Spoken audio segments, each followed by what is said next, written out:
solution the first time they show the young response. Poor little guy has no idea what's coming next.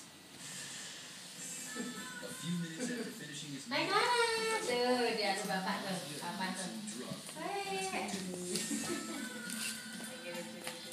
Usually lithium slime, which produces nausea and then they recover and Rizzo's own college bender experience.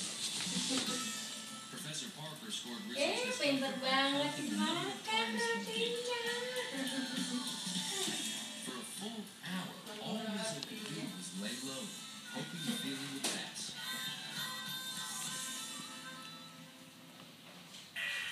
2 days later, Rizzo was put back in the box and offered his favorite rodent lunch, sucrose solution. Immediately, Rizzo reacts with rodent revulsion. This is what he ate just before he felt sick.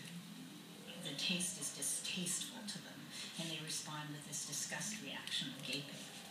Even though it's the same solution that they initially liked, now they dislike as a result of having impaired nausea. Rizzo only took once to learn a lifelong lesson. That's probably the strongest form of learning that researchers have identified. It may not seem like an important discovery. The power of disgust alters behavior in rats. But if you've had a similar experience, you know it can stand in the way of eating and drinking things you used to enjoy. For mentally ill people, this type of response is more profoundly debilitating. They will avoid the stuff of everyday life because their brain wrongly registers danger. We've learned that the brain can confuse good things as disgusting, and learning revulsion can happen fast for man or beast, even if there is no rational reason for it. Now, the weirdest connection yet. Do you have a second brain in your stomach?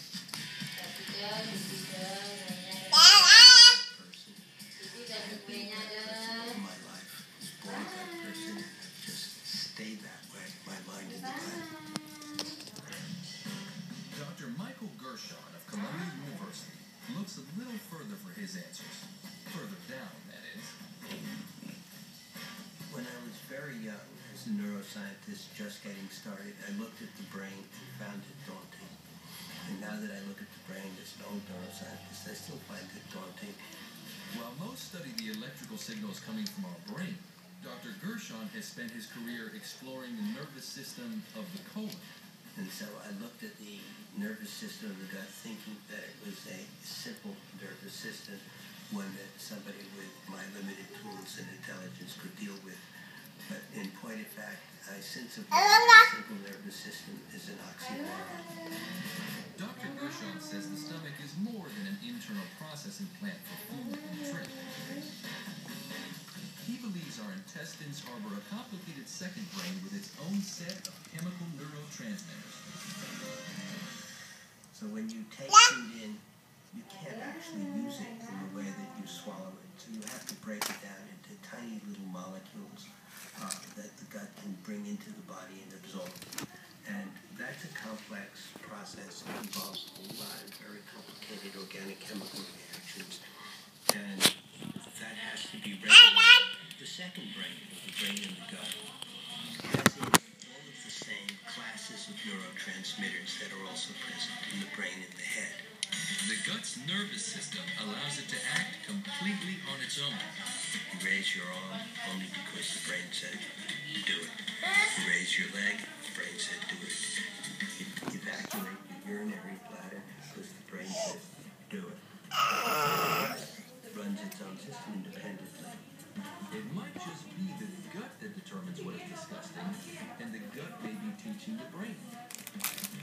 The gut can also send signals that come to consciousness, and those are the ones that we're talking about, of nausea progressing to vomiting. In order for Dr. Gershon to prove the gut's in charge, he needed to show it working without an assist from the brain. First, he separated a segment of colon from the large intestine of a small animal. The gut was placed in an organ bath that keeps the tissue alive but does not animate it. There is water, nutrients, and oxygen, but nothing that can interfere with this little tissue's independent movement. point is we would like to know the molecules that are involved and how cells talk to each other, the chemical language of communication between them that translates to behavior. Dr. Gershon places a plastic pellet at one end of the gut to represent a piece of food. Watch what happens. The gut seems to sense the pellet's presence. Clearly, this is not a simple reflex, but a complex set of movements that this organ is directing. So the pellet moved because serotonin was released from the detector cell, stimulated a nerve cell, which triggered the reflex. There's no brain, no spinal cord, no ganglia present. It knows the pellet is there. It knows exactly what to do with it. It has its mind made up. It's sending it down and out. And you sort of got to do it all by itself. If the pellet were rotten food, then the colon would be the first to know it was bad food. Klara, It sends a signal Klara. to the brain, telling you to Klara. feel disgust. If you should feel disgust, Klara. and actually, you're quite right. The gut is a very powerful teacher. When you ingest something that's wrong, it very, very soon